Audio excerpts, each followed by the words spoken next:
Let's talk about it, guys. We've all seen it, and some of us understand it and some of us don't, but let's talk about it. Why is it that the evil forces in the world, the devil or whatever else you want to call it, why does it always want the woman? Going all the way back to the Genesis story and the Garden of Eden. The serpent always wanted the woman, right? Even to this day, he always wants the woman. Why does he always want the woman? What is it about the woman?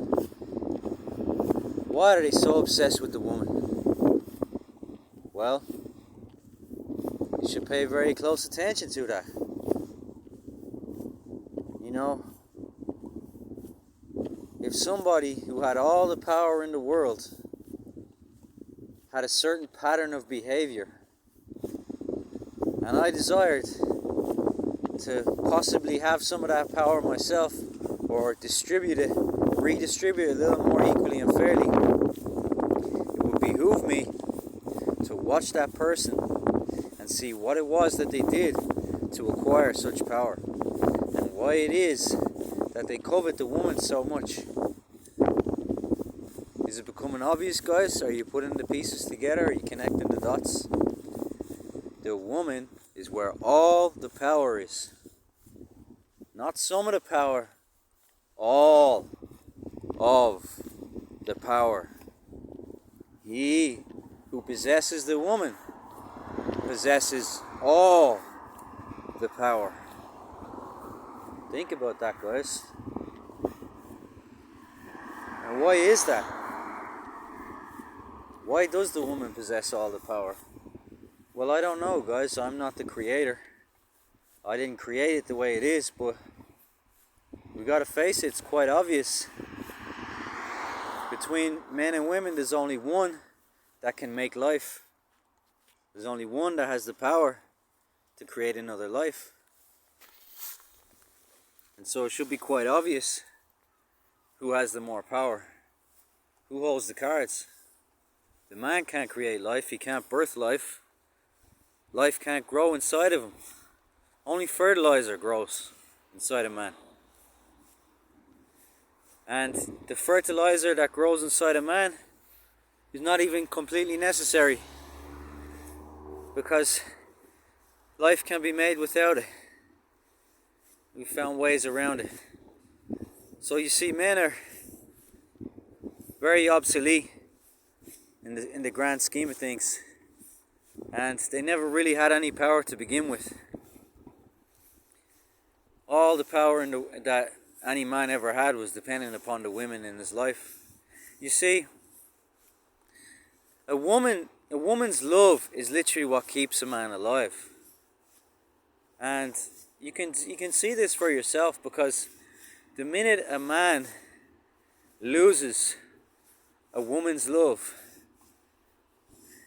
and he doesn't have any other woman who loves him in his life, he starts to die, guys. He starts to die. A woman's love literally keeps a man alive.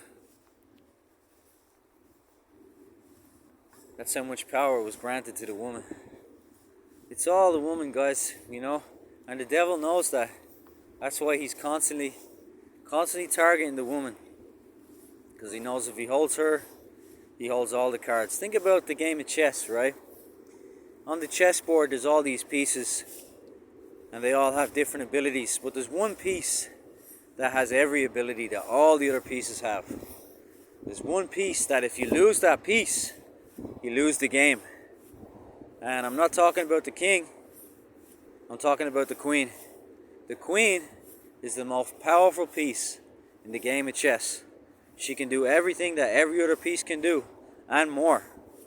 And if you lose her, you lose the game. See, the devil understands that. And he wants to fool men into believing that they're high and mighty, and they're so powerful, and that they don't need women.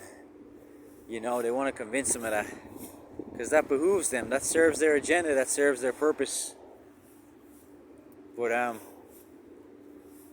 You know, I see it where I live. You know, and it's very sad to see women misuse their power. You know, because a group of women can actually destroy. They can make a man or they can break a man.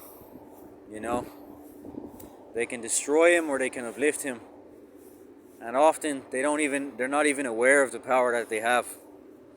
You know, but I see it all the time. I see these women that go around power walking or jogging or just you know, they go out exercising together, and you see them the whole time they're jogging or power walking or whatever they're doing, they're gossiping. You know, guys, they're gossiping about men, and they're tearing them down. You know, and what they're doing is a form of black magic. You know, because it's kind of like they took the Bible concept and they flipped it, they turned it upside down, they flipped it on its head to make it something evil and harmful as opposed to something beneficial and good.